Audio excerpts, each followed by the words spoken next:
Kung ang boto nga sa halalan na bibili, boto ng mga bobotante, ang boto pa kaya ng mga bobotante sa jury ang hindi.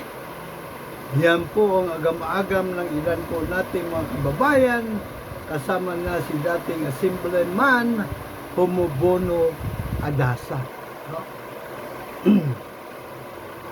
Isa pa na itatampok natin sa ating episode na ito.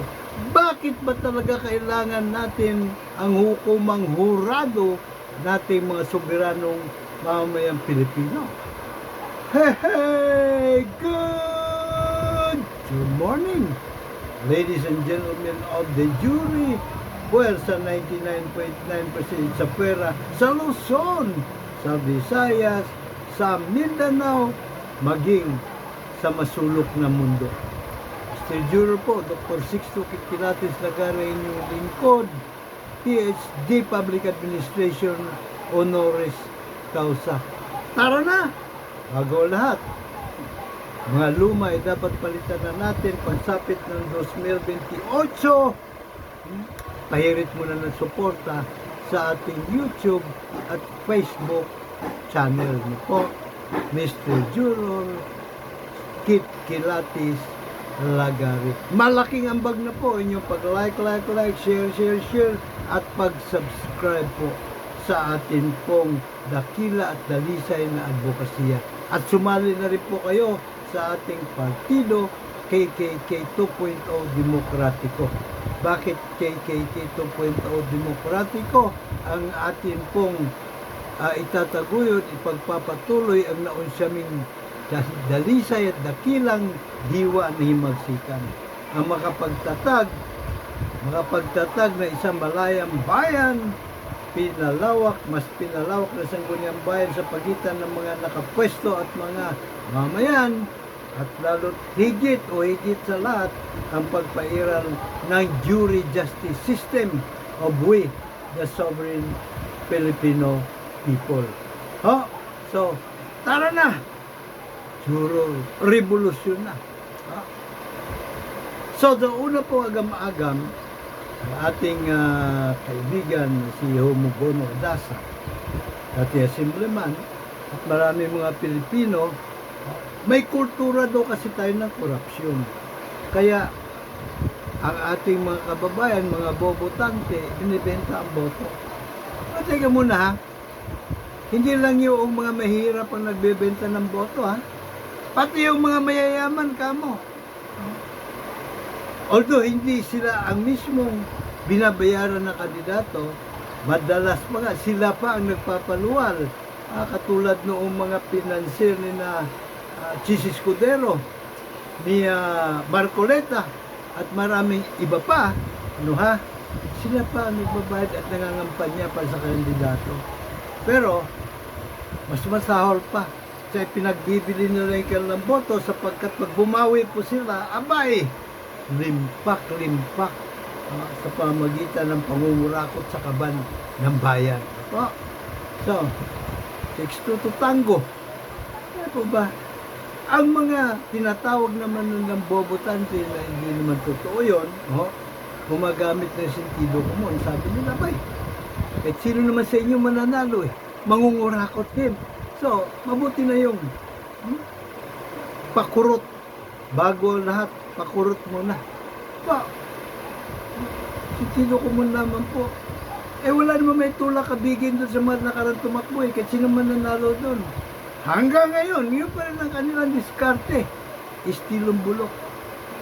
Nagpapapogi, kunyari, pinupuna yung korupsyon dito, korupsyon doon ng mga nakaupo, para silang mga nasa oposisyon naman ang pumogi, gumanda, at pag sila naman nakaupo, ganun pa rin ang sistema.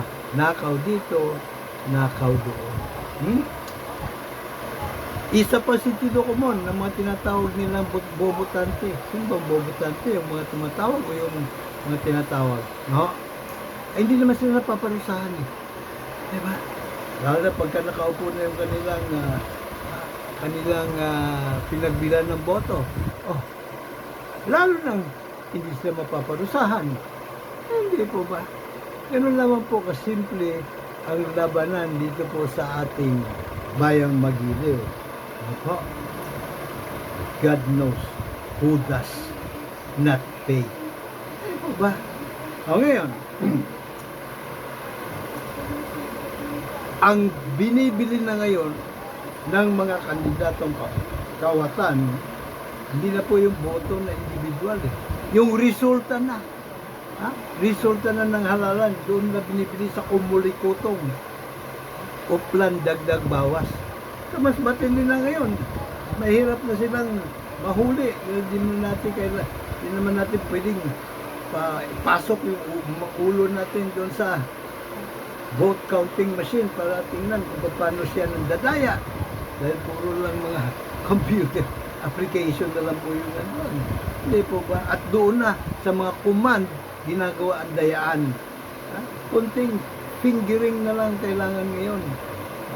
Madadaya na ng husto yung pong resulta ng halal. So sa tanong, bakit kailangan pa natin na ang hukumang hurado nating mga soberanong mga mamamayang Pilipino? First off, palagay po sa atin sa Ligang Batas, sovereignty resides in the people. Ano ba sovereignty? No? Kataas-taas ang kapangyarihan. Parang yung Panginoong Diyos. Dahil siya po ang merong karapatan na humusga sa mga buhay at patay, siya ang sovereign being. Nasa kanya sovereign power. Alisin mo sa kanya yun. Hindi siya sovereign power. Ganun din sa atin. Ang ating sovereign democratic power ay karapatan sa trial by jury. Ay pinagkait sa atin yun. So imbis tayo sovereign, alipin at hindi napapanagot ang mga salot na kurakot sa buong gobyerno, mga kawatan, abusado, land grabber, human rights violators, mga tokhangers, mga drug dealers, dahil hawak nila yung hukuman, trial by palakasan. Ganun naman po kasimple. Kung bakit kailangan po na meron tayong demokratikong power bilang mga jurors sa hukuman trial by jury. So ating pong misyon ay ma-amendahan ng Bill of Rights para maidagdag ang ating pangunahing karapatan bilang mga sovereign people, karapatan humusga sa lahat ng kaso, sa lahat ng korte, kung guilty o inosente ang akusado sa pandarambong, sa pangungurakot, land grabbing, pagpatay ng ating mga kababayan. Tayo po ang humuhusga. Dapat na demokrasya po ang ating bansa. Ang ating pong sistema na hukuman ngayon, pamana po ito ng diktadoryang bansa na Espanya. Ang tawag nila dito noon ay Real Audiencia de Manila. Kung saan sa Real Audiencia de Manila, yung pong gobernador general ay siya din pong chief legislator at siya din yung chief justice, all rolled into one. Kaya hindi napapanagot. Ganon din, di ba? Napanagot ba yung mga nagpakulong kay Senadora Laila de Lima sa hukuman trial by palakasan? Hindi pa, di ba? Yung nagpakulong kina General Renato P. Miranda, Brigadier General Danilo Lim, Major General po si Renato P. Miranda, kay Colonel Ariel Kirubin, napapanagot pa, kay Sonny Trillanes, meron ba nagpapanagot pa? Di ba? Ay yung pumatay kay Gat Andres Bonifacio, yung humusga sa kanya na kamatayan, at humusga na kamatayan kay Gato Rizal, napanagot ba sila? Hindi. Bakit? Hukuman trial by palakasan nga uso sa bayan. Yan po ang importansya ng hukuman trial by jury. Na kung saan sa Amerika, na doon hinugot ang ating demokrasya, ang pundasyon, esensya at puso ay karapatan ng mga mamamayan sa trial by jury. Ang mga jurors po sa grand jury, ang kumikilatis kung mayroong probable cause. Hindi prosecutor ng DOJ o ng ombudsman na dito sa atin set up. Ako, hindi. Mga mamayan, 18 anyos patas, 16 hanggang 23 katao, marunong bumasa at sumulat, randomly selected. Yan po ang grand jury. Kaya patas para sa lahat. Ang trial jury naman ng umuhusga kung guilty o inosente ang akusado, ay binubuo na 12 katao na ganun din. 18 anyos patas, marunong bumasa at sumulat, randomly selected. Hindi po ito turo-turo lang ng ganyan katulad na komunista. Po, kaya patas ang hukuman. Ha? So yan po ang ating misyon. Misyon po nating partido, KKK 2.0, Demokratiko. At madali na po nating wagian yan. Bakit ka mo? Isang sagradong boto lang mo po ating kakailanganin dito. Isang damakmak po tayo. No? Kaya itong mga kuno ay politician na wala nang ginawa kundi puro sloganeering. Wala naman silang plataforma na pagka iyong kinilatis, iyong tinimbang, sinukat, o tinakal ay tunay na makatutuldok ng korupsyon. Wala po. Mapa administrasyon, mapa oposisyon, pare-pareho po silang mga walang binatbat. Bakit sila ang ating tatangkilikin? Tayo! Mismong mga soberanong mga mamamayang Pilipino, ang 99.9% pwersa at sa pera ang kakandidato. At hindi po hinihikayat ang mga tao na katulad ni Manny Pacquiao sapagkat nung siya po'y tumakbo bilang presidente noong 2022, tahasan po niya sinabi sa mga interview sa radyo at telebisyon na pabor siya sa death penalty, pero unahin muna natin ang pagpairal ng jury justice system para ang mapupugutan ng ulo hindi yung mga walang kasalanan katulad ni na Laila de Lima, Ninoy Aquino, General Renato P. Miranda, na nakukulong kahit walang kasalanan, kundi yung talaga may kasalanan makukulong dahil ang humusga patas, hindi na sa sindikato, hindi na mamanipula. So Manny Pacquiao, sana ay kumasa po kayo sa hamon na be a juror advocate candidate 2028. Nandiyan din si CJ Renato Puno. Dahil sa panayam ko po sa kanya, doon po sa may sa gym doon sa Manila, San Andres, nakumbinsi siya na dapat subukan natin ang jury justice system dito sa bansa. Si ex-senior Associate Justice Antonio Carpio, atin din pong hinahamon na kumasa sa juror advocacy challenge. Malagay ko mas madali makumbinsi itong si Justice Carpio. Lenny Robredo, Laila de Lima, Cielo Magno, Trillanes,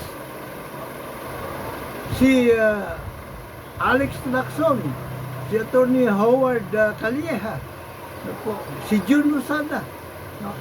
So magiging proseso kung sino po ang iboboto makakakuha ng maraming suporta sa lahat ng miyembro ng Philippine Trial by Jury Movement / Partido KKK 2.0 Soberano ay demokratiko, ang siya pong magiging standard bearer. Yung pangalawa sa mataas na boto, siya po magiging vice presidente. Yung iba naman po ay senador, kinatawan, o kung ano pang posisyon na tatakbo na, gobernador, mayor, bla bla bla. So lahat po kayo, sa hanay ng pwersa 99.9% sa pera, akin pong hinihikayat na sumama na rin sa partido. At wala po tayong pera-pera, pamumulitika pa rito. Ang ating pong pangunay ambag, isang sagradong boto, at kung mayroon tayo 5 piso, 10 piso na po pwede ambag sa partido para may pambili ng kapitalisal ng ating mga volunteers, thank you. Pag wala naman, thank you pa rin. At huwag ho kayong umasa, kayo na mga sasali rito na may pondo na ida-download sa inyo porkit bilyonaryo si Manny Pacquiao. Hindi po. Hanggat maaari, huwag natin pag-asasin kahit na 5 duling ang ating mga kandidato. Okay. Malinaw po ba? At yung ating mga kandidato, kailangan handa pumirma ng covenant. Sagradong kasunduan sa mga mamamayan. Oh? Nasa loob ng 3 buwan ng pagkaupo, abay, kailangan nila ihain ang amenda sa Bill of Rights, karapatan sa trial by jury. Pag hindi lang ihain yun, ihain lang, hindi pa approval, paghahain pa lang. Ano po, abay, dapat silang magbitiw sa pwesto. Maging ang pagbitiw, kung hindi lang magagawa, o pwedeng gamitin yung pinirman nilang kasunduan para magayon ng petisyon sa Korte Suprema at sila ay tanggalin sa pwesto. Permado nila ang kasunduan. Para lang maliwanag sa ating lahat kung ano po yung ating isinusulong, anong pamamaraan ng accountability, no? At nang sa ganun, lahat ay makampante kalooban na wala po ritong bola-bola lang, chika-chika lang, maritisan lang. No? Tayo rito ay sincero sa ating pong dakila at dalisay na advokasya. At ang pangunahin po nating puhunan, isang sagradong boto lang. Palagay ko naman hindi iyang kalabisan, no, nahingin sa bawat isa sa atin, lalo na ang magiging resulta nito ay magandang buhay. No? Kasi pag may trial by jury, magkakaroon ng kapayapaan sa buong bayan. No? Rewind. Pag may trial by jury, magkakaroon ng katarungan. Ha? Pagka may katarungan, magkakaroon ng kapayapaan. At kapag may kapayapaan sa bayan, may bit-bit itong kaunlaran sa bawat Pilipino. Oh, pati salitang OFW, mabubura rito. Ang yaman-yaman ng ating bayan. Napupunta lang sa bulsa ng mga traidor. Oh, abusado at kawatan ng kwarta at wala silang pananagutan, di sila napapanagot dahil kontrolado nila hukumang trial by palakasan. Kaya po ba? So, paano? Ha? Kung meron po kayong agam-agam, ano man yan, ilapag, huwag po kayong dalawang isip, maglapag ng komento, pabor o kontra. Demokrasya po umiiral sa ating partido at sa programang Kilatis. Ano po? Hindi ko mang gusto ang inyong iniisip at sinasabi, abay pagtatanggol ko inyong karapatan. No? Nasabihin yun hanggang sa kahuli-huli ang patak ng aking dugo. Panahon na muli tayo ay magkaisa. At ang ating bigkis ng pagkakaisa, empowering we, the sovereign Filipino people, for good governance. Karapatan sa trial by jury para tunay tayong mga sovereign Filipino people. Muli, ang inyo pong pag-like, share, pag-subscribe dito po sa ating advocacy channel ay malaking bagay na po para maitaguyod ang ating advocacy. Mr. Juror po, Dr. Sixto Kilatis Lagari, inyo balikod. May God bless us all. May God bless Philippines.